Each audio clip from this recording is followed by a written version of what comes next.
के लिए कामदेव अपनी पत्नी रति के साथ जाते हैं और जाते वक्त क्या करते हैं, वहां बसंत ऋतु का आगमन होता है। कामदेव अपने माया से रच देता है और भोले बाबा के ऊपर उसके जो तरकस में 5 बाण हैं वह 5 बाणों को चला देता है। एक एक करके जब वह 5वें बाण को चलाता है, भोले बाबा व्यथित होकर के जब अपने नेत्र को खोलते हैं और क्रोध में जब चारों तरफ देखते हैं, कामदेव पर उनकी नजर जाती है। काम को जला करके भोले बाबा भस्म कर देते हैं। जो भोलेनाथ की दृष्टि से जो जल जावे वो काम है, और जो भोलेनाथ की दृष्टि से भी ना जले वो हमारे राम हैं। काम और राम का स्वरूप बिल्कुल एक है। कामदेव का जो स्वरूप है बिल्कुल हमारे राम जी का स्वरूप एकदम धारण किया है। भोले बाबा ने देखा कि अरे ऐसा स्वरूप धारण किया, अच्छा अभी परीक्षण हो जाता है। भोले बाबा ने तीसरा नेत्र खोला और जैसे ही देखा वह तो काम माया का चीज, त्रिलोकीनाथ भगवान जिससे सब कुछ उनसे क्या छूटा हुआ है। जैसे उन्होंने देखा काम जल करके भस्म हो गया। रति रोने लगी। रति ने कहा कि हे प्रभु, हम अपने पति के बिना कैसे रह सकते हैं। तो भगवान भोलेनाथ ने कहा आज से अनंग के रूप में रहे। अनंग मतलब बिना अंग के, और सबके रक्त में प्रवाहित होगा। उसके पहले तपस्वियों का तपस्या भंग करने के लिए इंद्र को भेजना पड़ता था, लेकिन जब से वह अनंग हो गया, सबके रक्त में प्रवाहित हो गया, सबके अंदर काम की वासना हो गई। अब जो भगवान का भजन नहीं करेगा, भगवान का पूजन नहीं करेगा, भगवान के नाम का स्मरण नहीं करेगा, तो उसे कोई अप्सरा और कहीं से आने की जरूरत नहीं है। उसके शरीर के अंदर, उसके मन के अंदर ही काम जो है उत्पन्न हो जाएगा। इसलिए सदैव भगवान के नाम का स्मरण करते रहें। जब रति रोने लगी, भगवान भोलेनाथ ने कहा कि यह तो सबके शरीर के अंदर रहेगा, लेकिन द्वापर युग में जब समय आएगा, श्री कृष्ण भगवान का अवतार होगा, श्री कृष्ण भगवान के पुत्र के रूप में तुम्हारा पति जन्म लेगा। उस समय तुम्हारे पति का और तुम्हारा मिलन होगा। तभी से कामदेव जो है सबके शरीर के अंदर, सबके रक्त में जाकर के मिल गया। जिस कारण से जो भगवान का भजन नहीं करता है उसके अंदर काम व्याप्त हो जाता है। यही कारण है कि राम का नाम, कृष्ण का नाम जरूर आप कुछ भी ना कर पावे, राधे कृष्ण सीताराम सीताराम जरूर कहते रहिए। और जो व्यक्ति नहीं करता है उसकी दशा देख लीजिए। अब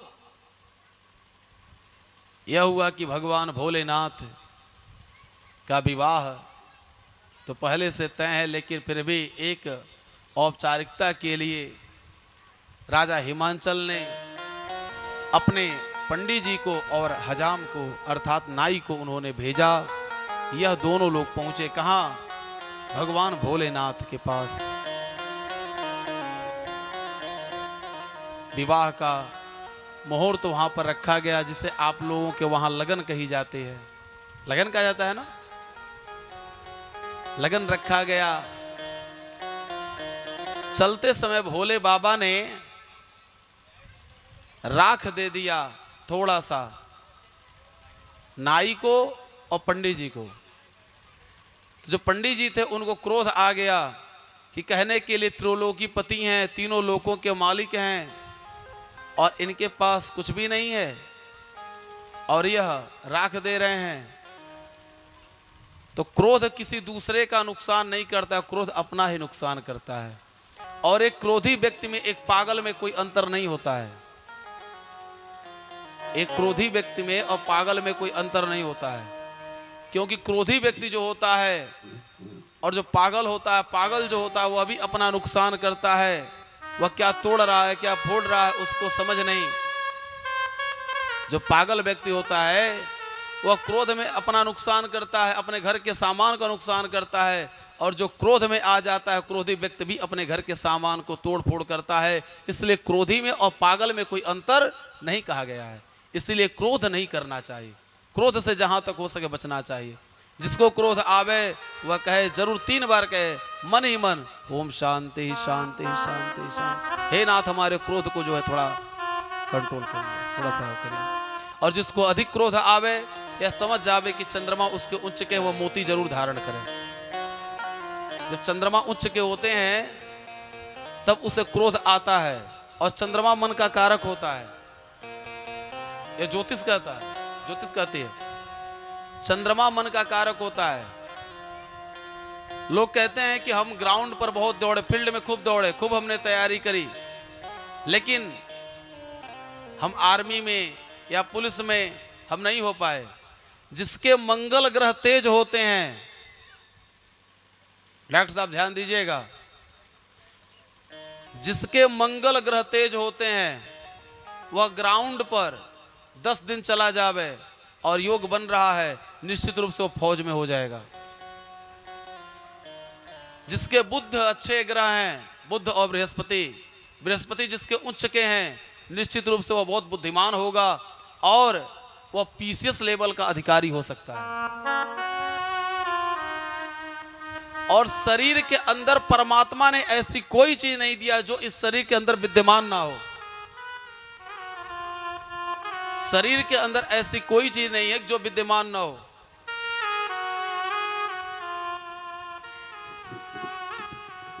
पांडु रोग किसी को हो जाए, पीलिया हो जावे, आप तो डॉक्टर हैं, आयरन की कमी से पीलिया रोग हो जाता है, पांडु रोग जिसे कहते हैं। क्यों? लोग कहते हैं कि मूली खाइए, गन्ने का रस पीजिए, गुड़ को खाइए, इन सब में क्या मिलता है? आयरन की मात्रा अधिक मिलती है। परमात्मा ने इस शरीर में ऐसी कोई वस्तु नहीं है जो आपको दिया नहीं है। कोई भी ऐसी वस्तु नहीं जो दिया नहीं है। मुख्यमंत्री का भोजन कितने जगह टेस्ट होता है? 3 जगह। प्रधानमंत्री का भोजन कितने जगह टेस्ट होता है? 3 जगह। राष्ट्रपति का भोजन कितने जगह टेस्ट होता है? 3 जगह। बड़े बड़े अधिकारियों का, जो फौज के अधिकारी हैं, उनका भोजन कितने जगह टेस्ट होता है? 3 जगह। और वह परमपिता परमेश्वर ने उन तीनों अधिकारियों को आपके शरीर के अंदर विद्यमान किया हुआ है। वह जो तीनों डॉक्टर हैं सबके शरीर के अंदर विद्यमान हैं, जितने भी लोग हैं।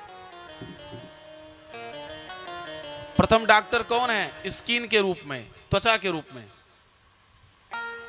प्रथम डॉक्टर जो है त्वचा के रूप में, स्किन के रूप में है। आप जब प्रसाद पाने जाते हैं तो जैसे ही आपने हाथ से स्पर्श किया, आपने अपने हाथों से स्पर्श किया, तो रोटी आपको पता चल जाएगी कि रोटी खुरदरी है कि मुलायम है, यह वस्तु कैसा है। अब मान लीजिए डॉक्टर साहब थोड़े से कम पढ़े लिखे या नहीं जान पाए, स्किन महोदय नहीं पहचान पाए, तो दूसरे डॉक्टर कौन बैठे हुए हैं? नासिका। दूसरे डॉक्टर है नासिका या नाक है आपकी। यह आपको बतला देती है कि जो आप प्रसाद पा रहे हैं, जो आप खा रहे हैं, उसमें सुगंध, उसमें स्मेल कैसी आ रही, सुगंध आ रही, दुर्गंध आ रही, कैसी आ रही है। और यह भी डॉक्टर साहब थोड़े से मान लीजिए बिहार से डिग्री धारक हैं, या नेपाल से एमबीबीएस किए हुए हैं, या रसिया से एमबीबीएस किए हुए हैं, या डॉक्टर साहब मान लीजिए थोड़े से फेल हो गए, तो तीसरे सबसे अच्छे डॉक्टर साहब बैठे हुए हैं जिह्वा के रूप में। जिह्वा के रूप में, जो जैसे ही आप ग्रहण करते हैं अपने जिह्वा पर ले जाते हैं, यह स्वाद के रूप में यह बता देती हैं कि यह क्या है, अच्छा टेस्ट है कि बुरा टेस्ट है। जब यह पास करते हैं तब आप अपने कंठ से, अपने हलक से नीचे आप उतारते हैं। तो उन तीनों डॉक्टरों को परमात्मा ने आपके शरीर में विद्यमान कर दिया है। स्वर्ण की कमी हो जाती है शरीर में, उसके अलग रोग होते हैं। परमात्मा ने ऐसा कोई चीज नहीं जो आपके शरीर में दिया नहीं है। हम उस चीज को जान पावे या ना जान पावे। प्रेम से बोलिए राधे राधे।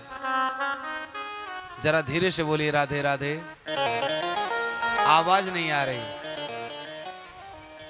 अभी आवाज नहीं पूरी आई। एक बार जोर से बोलिए राधे राधे।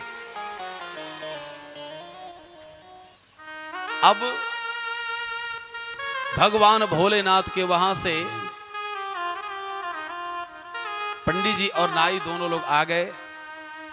दोनों लोगों के आने के बाद लगन का समय जो रखा गया था वह उचित समय आ गया। अब यह हुआ कि भगवान भोलेनाथ का आज विवाह है। अब भोले बाबा के विवाह में चलने के लिए सभी लोग जो है तैयार हो रहे हैं। तो यह देखिए ऐसी बारात जहां पर आज दूल्हे को नहीं सजाया जा रहा है, सभी लोग अपने आप को सजा रहे हैं। और बारात की एक बात और बता दे मैं, यह माताएं, बहनें, भैया, चाचा, दादा, बड़े बुजुर्ग, नौनिहाल सभी लोग सजते हैं। सभी लोग सजते हैं ना। और सभी लोग यह समझते हैं कि हमको लोग देखेंगे, हमको लोग देखेंगे, लेकिन कोई किसी को नहीं देखता। सभी लोग अपने आप को ही देखते रह जाते हैं कि हम अच्छे लग रहे हैं कि नहीं, हम अच्छे लग रहे हैं कि नहीं, हम अच्छे लग रहे हैं। अब आज जो है भगवान भोलेनाथ की बारात चलने के लिए हमारे विष्णु भगवान अपने गरुड़ को नहला रहे हैं, धुला रहे हैं, क्रीम पाउडर उसको लगा रहे हैं। जैसे किसी को ससुराल जाना रहता है तो वह पहले क्या करता है, अपनी 2 व्हीलर 4 व्हीलर जो उसके पास रहता है पहले उसको खूब बढ़िया से धुलता है, शैम्पू लगाता है। उसके बाद हमारे विष्णु भगवान क्या कर रहे हैं, वह गरुड़ को जो है स्नान ध्यान करा रहे हैं। आज अपने हाथों से सजा रहे हैं। पहले शादियों में, अब तो शादी का प्रारूप ही बदल जा रहा है। पहले शादियों में डांसर जाया किया करते थे जो नृत्य करते थे, लेकिन अब शादी में डांस करने वाले नहीं जाते हैं क्योंकि पूरी बारात ही डांस करती है। पहले एक डांस करने वाला होता था, अब तो पूरी बारात ही डांस करती है। इसलिए ब्रास बैंड वाले उन लोगों ने भी बंद कर दिया। अब भगवान भोलेनाथ की बारात चलने के लिए सभी लोग आज तैयार हो रहे हैं। इंद्र जी अपने ऐरावत हाथी को सजा रहे हैं। पहले द्वार पूजा जब होता था, आपके वहां क्या कहा जाता है डॉक्टर साहब? द्वार पूजा ही तो होता है। प्रथम तो द्वार पूजा होता है। द्वार पूजा में गणेश जी की पूजा हाथी के रूप में की जाती है प्रथम। अब तो बदलता चला जा रहा है बिल्कुल सब कुछ। और सायंकालीन, प्राचीनतम समय में सायंकालीन से विवाह आरंभ होता था और प्रातःकालीन तक विवाह होता था। लेकिन अब क्या हो रहा है, अब विवाह नहीं, अब तो रात्रि में 12 बज जा रहे हैं जयमाल करते हुए 12 बज जा रहा है। उसके बाद से 1 से 1.5 घंटे के अंदर शादी हो गई उसी के अंदर। और जो हमारे टेंट वाले भैया लोग हैं, इन लोगों को बड़ा फुर्सत हो गया। ये लोग क्या करते हैं कि जब तक जो है बारात आती रहती तब तक इनका टेंट लगता रहता है। और इधर सिंदूरदान हुआ कि टेंट खुलना शुरू हो गया। वह बेचारे कितना समय कब टेंट लगाते हैं कब खोले कोई जान नहीं पाता। इंद्र जी जो है अपने ऐरावत हाथी को सजा रहे हैं। ब्रह्मा जी अपने हंस को सजा रहे हैं। और हमारे जो यमराज जी हैं आज वह अपने काले कलूटे भैंसे को सजा रहे हैं। उसको नहला रहे, इतना रगड़ रगड़ कर नहला रहे हैं, आज काला से आज गोरा बना करके छोड़ेंगे। आज उसे काला से गोरा बना करके छोड़ेंगे उस काले कलूटे भैंसे को।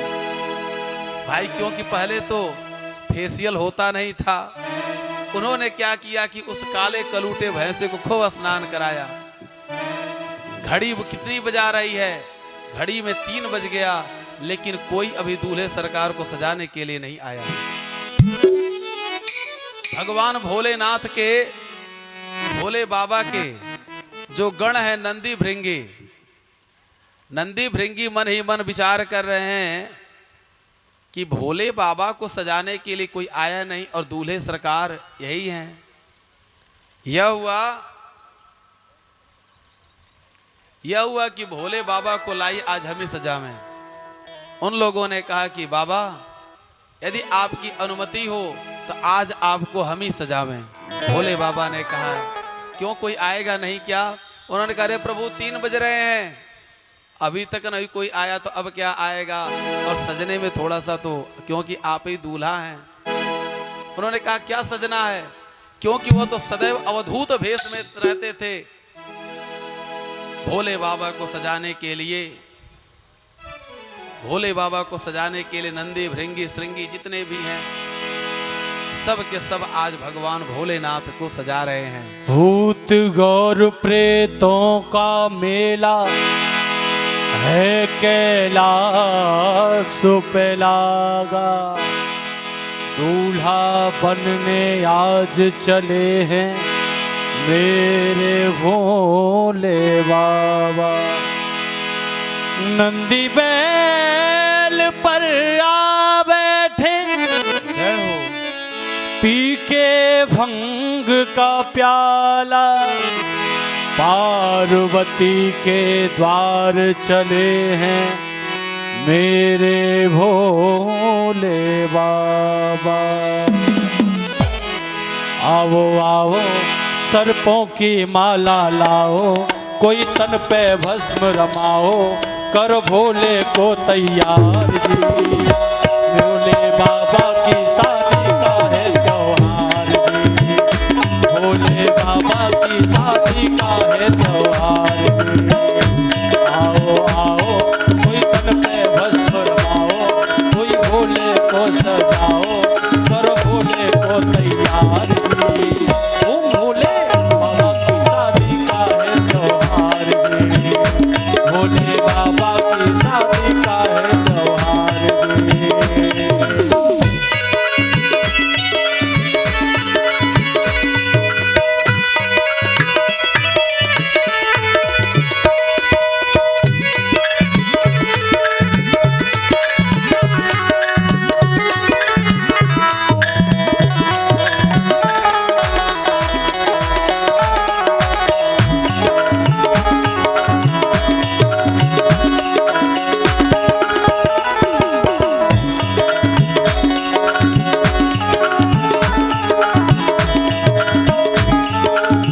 सर्पों का सेहरा और बिच्छू के कुंडल, नाग गले के हार बने, नाग गले के हार बने।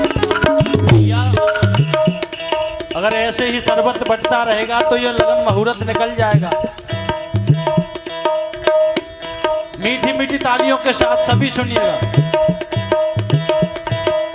सर्पों का सेहरा और बिच्छू के कुंडल, नाग गले के हार बने, भांग धतूरे का पीकर के प्याला, नंदी बैल पर आ बैठे, तन पे ओढ़ी है मृगचाला, तन पे ओढ़ी है मृगचाला, अद्भुत रूप निराला, नंदी भक्ति झमा झमुना से नगाड़े बाजे, बराती है तैयार जी।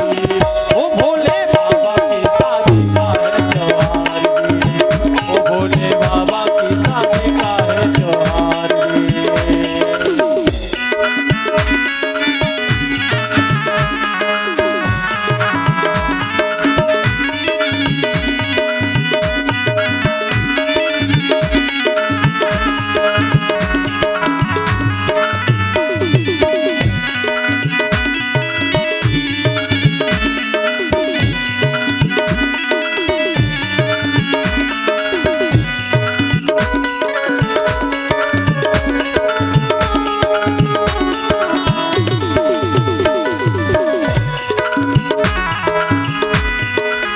शुक्र शनिचर भूतों का रेला, ब्याह में देखो जाएंगे। शुक्र शनिचर भूतों का रेला, ब्याह में देखो जाएंगे।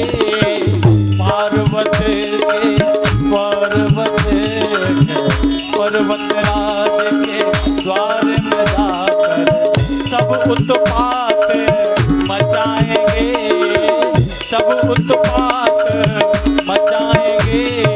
बिन हाथों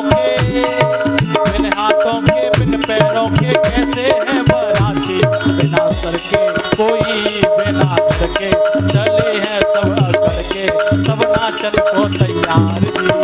ओ भोले बाबा की शादी का है त्योहार जी, भोले बाबा की शादी का है त्योहार जी, भोले बाबा की शादी का है त्योहार जी।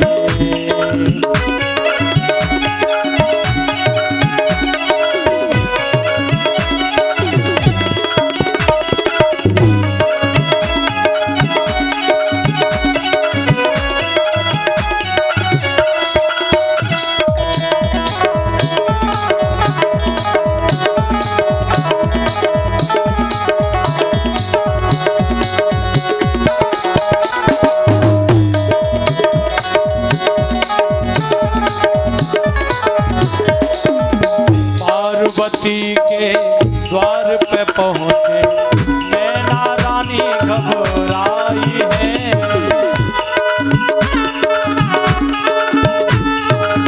मारे डर के बेसुध हुई वो सखियाँ सारी चिल्लाई है, सखियाँ सारी चिल्लाई है। पार्वती के पास जाके सारी बात बताई है सारी, मेरे शिव की माया भोले ने खेल रचाया, लीला है लीला धार की। वो भोले बाबा की शादी का है त्योहार, भोले बाबा की शादी का है त्योहार, भोले बाबा की शादी का है त्योहार, भोले बाबा की शादी का है त्योहार, भोले बाबा की शादी का है त्योहार, भोले बाबा की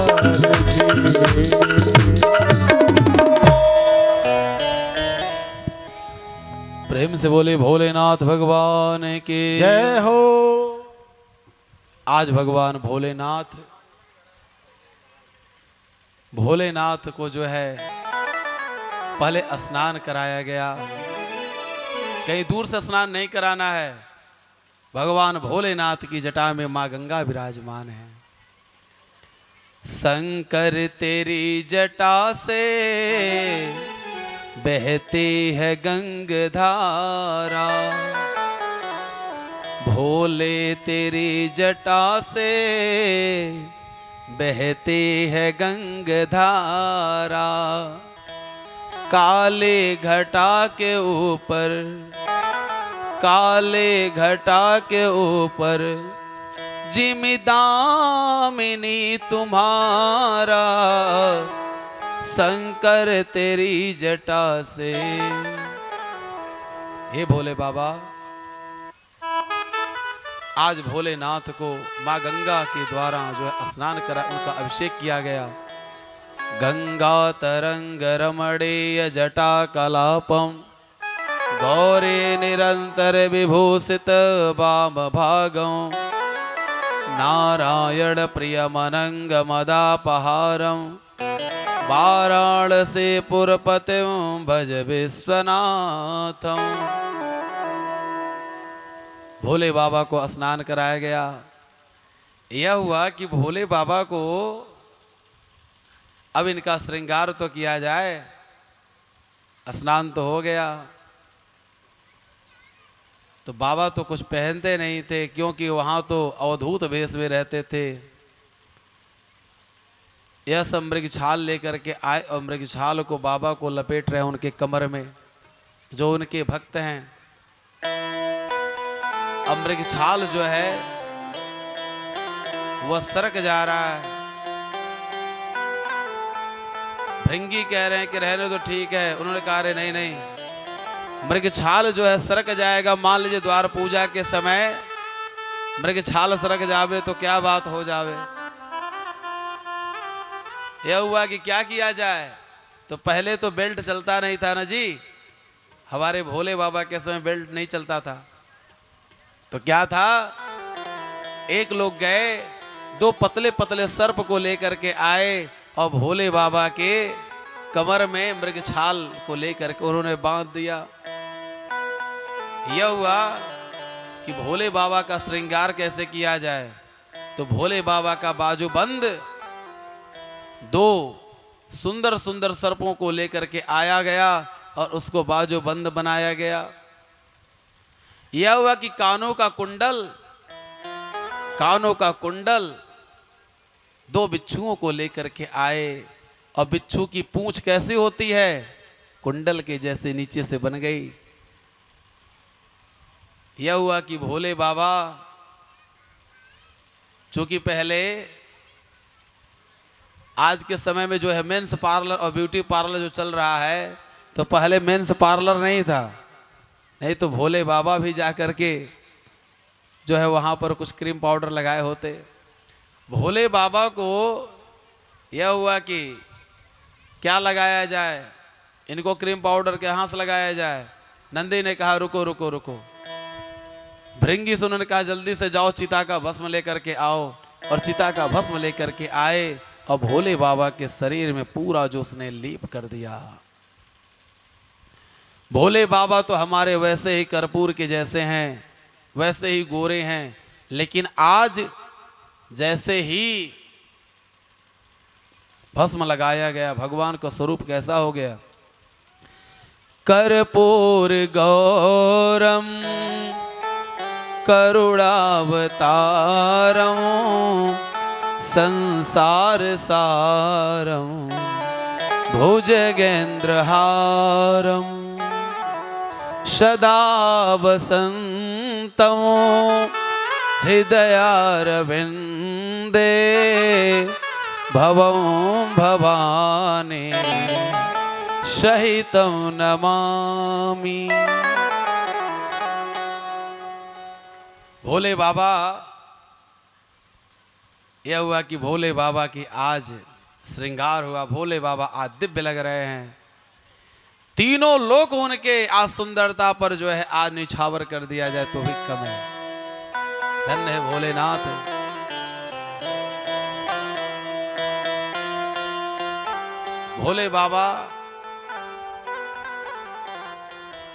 भोले बाबा का श्रृंगार किया गया।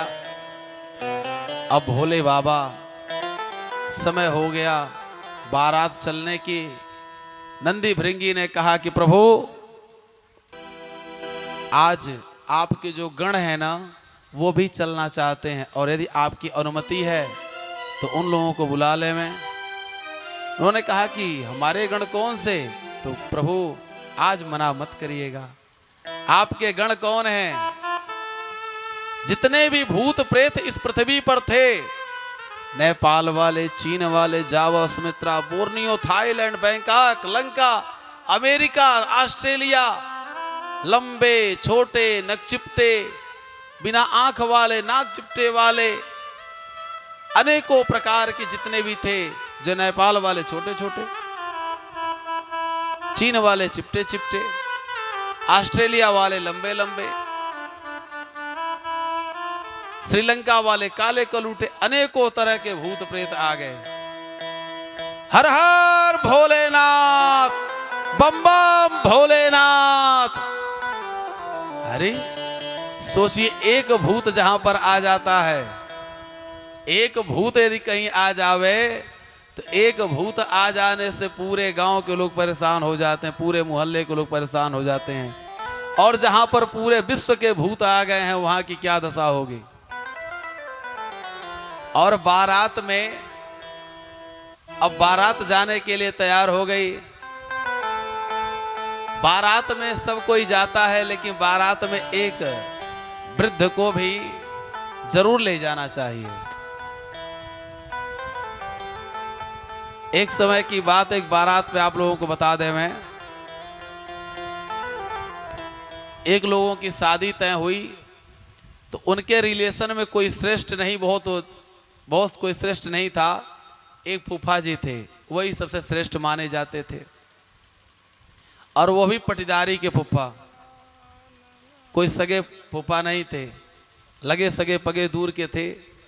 तो वही पूरी पटीदारी उनको बुलाती थी कि फूफा जी आएंगे तब सारा कार्य होगा। अब फूफा जी की उम्र लमसम 85-90 वर्ष की हो गई, लेकिन खाते पीते तंदुरुस्त थे। अब फूफा जी को जो है बारात, सभी लोगों ने कहा कि फूफा जी आप घर पर रहिए और जो है बारात आप मत चलिए। लेकिन फूफा जी ने कहा अरे मैं बारात कैसे ना जाऊं, मैं तो बारात जरूर चलूंगा। ठंडक का महीना फूफा जी बेचारे जो है बारात चल दिए।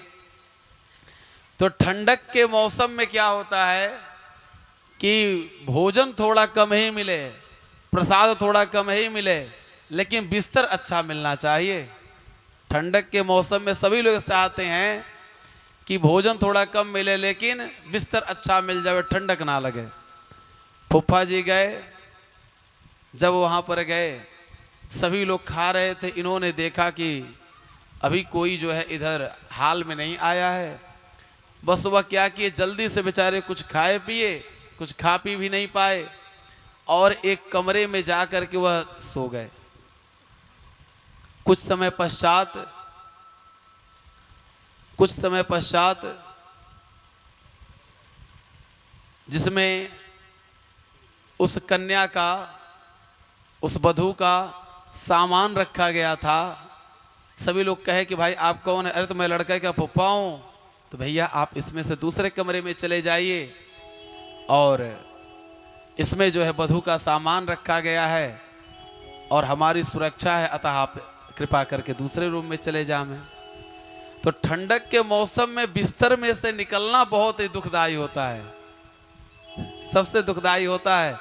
किसी को परेशान यदि करना है, कोई सोया हुआ है, उसको 2 बार जैसे ही उसका बिस्तर गर्म हो उसको उठा दीजिए, वो परेशान हो जाएगा। अब बेचारे वह उठ करके वहां से दूसरे रूम में गए। जैसे ही इनका बिस्तर गर्म हुआ, थोड़ी समय बाद उस वधू को लेकर के कुछ कन्याएं आ गईं। अरे आप कौन? अरे तो बेटा मैं तो लड़के का फूफा हूं।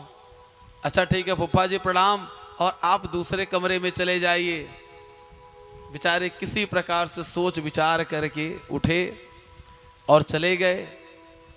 जब तीसरे कमरे में गए और जैसे ही तीसरे लोगों ने कहा कि आप दूसरे कमरे में जाइए, वह क्रोध के मारे लड़के के पिता को बुलाए। उन्होंने कहा इधर सुनो, तुम मुझे लाए हो हमारी खातिरदारी करने के लिए कि पूरी रात्रि बिस्तर गर्म करवाने के लिए लाए हो?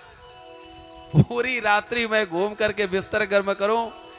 अर्थात बारात में जब उम्र दराज लोग जब हो जावे तो उनको सोच कर समझ करके जाना चाहिए।